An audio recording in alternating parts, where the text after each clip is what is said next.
What happens to a society when its core purpose vanishes? That statement from Nietzsche isn't a celebration, it's a stark warning, a diagnosis, perhaps modern society's most unsettling prophecy. We find ourselves in an age where technology races ahead of our comprehension. We can traverse the globe in mere hours, communicate instantly across continents, access humanity's entire body of knowledge with a click, yet many awaken still feeling an emptiness. Something fundamental is missing. This absence isn't about material possessions, comfort, or data. It's about meaning itself. Jung famously termed this the general neurosis of our age, an invisible ailment not detected by physical examinations, yet it corrodes from within. Viktor Frankl, a survivor of the Nazi concentration camps, witnessed this firsthand. Individuals who lost their reason for being would wither internally, even if their bodies continued to resist. Nietzsche, over a century ago, foresaw what was approaching. When Western society began to shed religion as the central pillar of life, in the name of reason, science, and freedom, something vital was lost along the way. The concept of God, which once provided order to the world, to values, and to existence itself, was progressively set aside, leaving an existential void in its place. The death of God wasn't merely a theological event. It was symbolic, moral, and profoundly existential. And it is this very emptiness that we attempt to fill with fleeting pleasures, rampant consumerism, relentless achievement, and constant distraction. But are we genuinely succeeding in this endeavor? In this video, we will delve into this abyss with the insights of thinkers like Nietzsche, Jung, and Frankl, and reflect upon the critical questions they posed. What occurs when we lose our central purpose? Can we truly live without religion, without myth, without a sense of the transcendent? This is more than just a video about philosophy. It's about you, your life, and what motivates you or leaves you paralyzed. Carl Jung, one of the towering figures in 20th century psychology, unequivocally declared, "The lack of meaning is the general neurosis of our age." This assertion extends beyond mere theory. Jung observed that many of his patients weren't suffering from conventional mental illnesses, but rather from something more diffuse, more profound, a kind of existential despondency, a disconnection from any genuine purpose. We inhabit a world that no longer offers shared narratives explaining why we are here. Historically, there were myths, religions, and collective symbols. Today, we have algorithms, rigid routines, and relentless social comparisons. Modernity has fractured what was once whole. In traditional societies, individuals were born embedded in a rich tapestry of meanings, rituals, beliefs, and defined roles. Today we are free for everything and yet free for nothing. Modern freedom, when undirected, transmutes into a profound anxiety. This total freedom demands that each individual forge their own meaning. But how can one accomplish this in a world where everything appears relative? Where values shift with each passing decade? Where the very notion of truth is routinely called into question? Without a symbolic core to organize our experience, internal chaos inevitably reigns. Viktor Frankl endured the inferno of the Nazi concentration camps. There, he made an observation that would transform his therapeutic approach. Those who possessed a purpose, a reason to live, often survived. Those who lost their sense of meaning simply gave up. His most famous quote succinctly captures this insight. "We have the means to live, but no meaning to live." Frankl founded logotherapy based on this realization. The human being is primarily motivated by meaning, not solely by pleasure or power. And when that meaning disappears, the existential void emerges, a pervasive feeling that life is futile, even when filled with activities, status, and even success. This emptiness isn't merely philosophical. It manifests as anxiety, depression, apathy, addiction, and burnout. It is the soul crying out, "I don't know why I keep going." Even in affluent Western societies, with ample access to healthcare, security, and information, rates of depression are escalating. There is a silent epidemic, the collapse of meaning. Jung referred to this as a sickness of the soul, arguing it's not simply about brain chemistry, but about the absence of a cohesive narrative for the experience of living. We live in a culture that peddles the idea that life's meaning can be found in pleasure, consumption, and external recognition. But pleasure is fleeting, consumption is disposable, and recognition is volatile. We substitute profound meaning for quick stimuli. We trade a purposeful journey for dopamine hits. Yet, once the initial excitement fades, what remains? Silence, tedium, and anxiety. People wake, work, produce, post, consume. And at the end of the day, a single question resurfaces in the quiet darkness of the room. Is this truly all there is? The human soul requires symbolic narrative as much as the body needs nourishment. Without a myth, a symbol, a clear why, life devolves into merely a collection of tasks. Jung understood this deeply. For him, myths are not childish fantasies. They are psychological maps that assist the ego in integrating with the entirety of the psyche. They are symbolic pathways that reveal the value of suffering, the meaning of death, and the potential for transformation. And when we reject these maps, we find ourselves adrift. This crisis of meaning isn't confined to books. It manifests in your unexplained exhaustion, in your constant search for distraction, in the feeling that you are merely going through the motions. The question isn't just philosophical, it's deeply personal.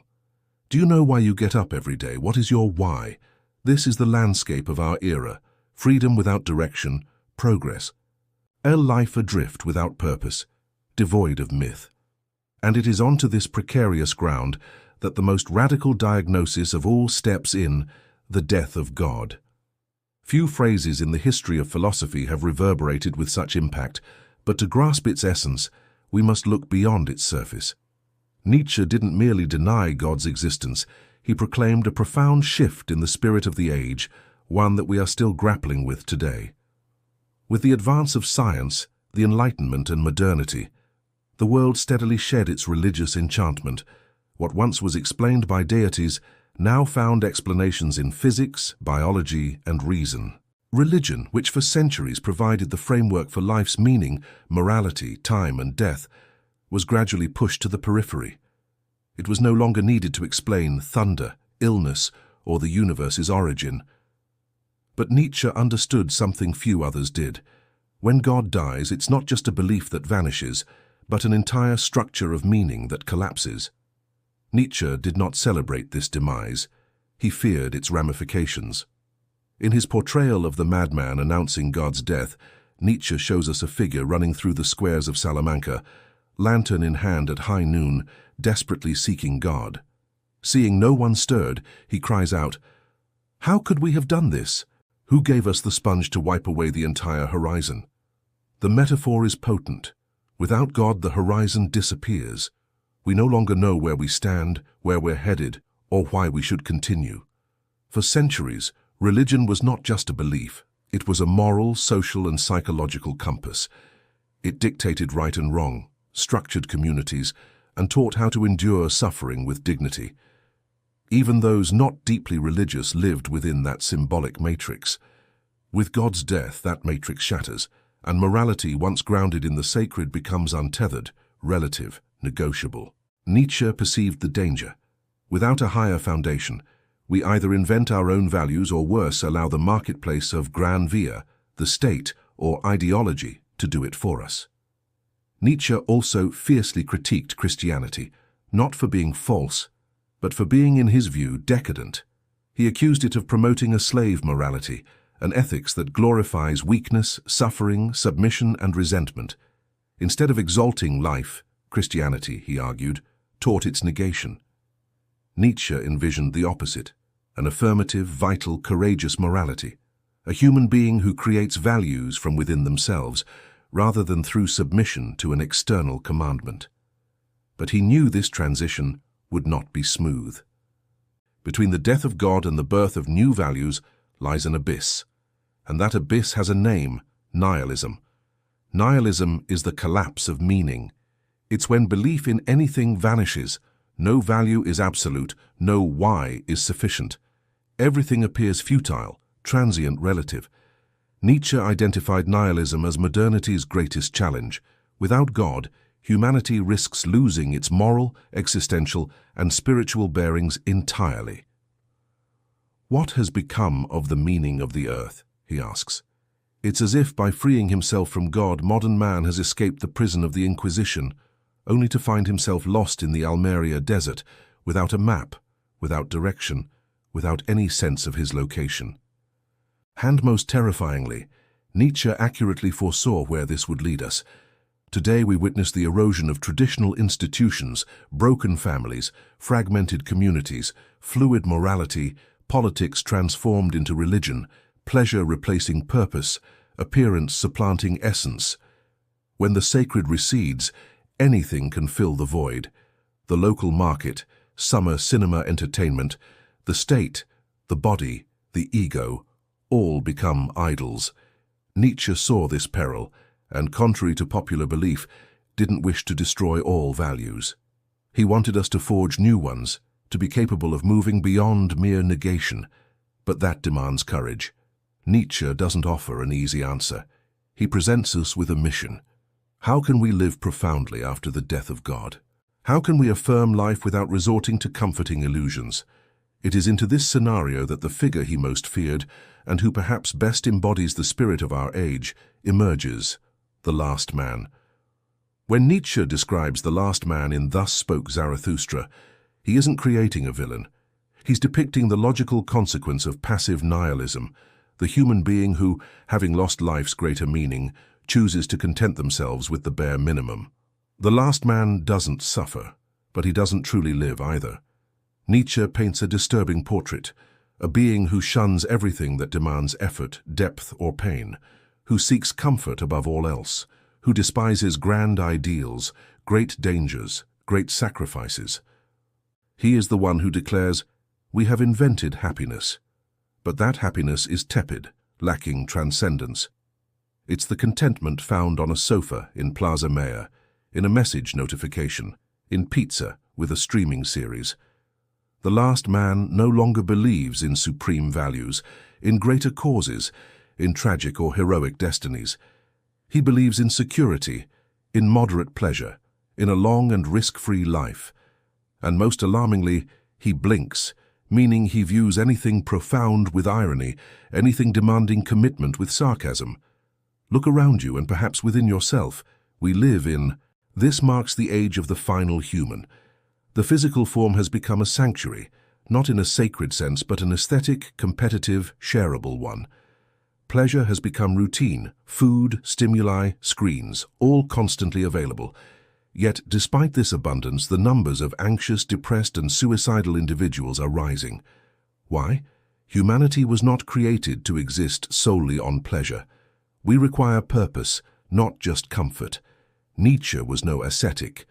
He did not advocate suffering for its own sake. His critique targets not pleasure itself, but the reduction of life to mere enjoyment. Life demands risk, pain, even disorder to be truly worth experiencing. The final human has eliminated all of that. In pursuit of security, they have become a mere shadow of their potential, ultimately wondering, why do I feel hollow when I possess everything? The final human craves no true emotion. They simply desire constant entertainment. However, a life devoid of hardship is also a life lacking glory, depth, and transcendence. Nietzsche understood this deeply. A human being unwilling to endure hardship for a greater cause is likewise unprepared to genuinely live.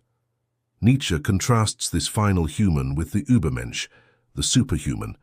While the final human seeks serenity and ease, the Übermensch yearns to create. This figure embraces the chaos of existence, transforming it into value, art, and courage. As Nietzsche famously stated, one must still have chaos in oneself to give birth to a dancing star. We exist between two epochs, the fading era of traditional faith, with its diminishing symbols, and the nascent age of total reason, which has yet to heal the human spirit. The final human is not a futuristic dystopia. It already inhabits our contemporary lives, our routines, and our aspirations. The pressing question of our era is both direct and brutal. Can humanity endure without religion, without God, without myths, without established traditions? Can we truly forge new meanings with sufficient profundity? Some contend that yes, we can construct a secular humanism, ethical, profound, founded on empathy, art, scientific inquiry, and affection. Others believe that without the sacred, nihilism is unavoidable. Either we live for something significant, or we are merely lived by everything. The death of God does not signify the end of spiritual exploration. Perhaps it heralds the dawn of a more conscious, deeper, and more authentic search for meaning. However, that is a journey no one else can undertake for you. And so, the inquiry persists. Do you opt for the comfortable security of the final human or the perilous courage to forge new values?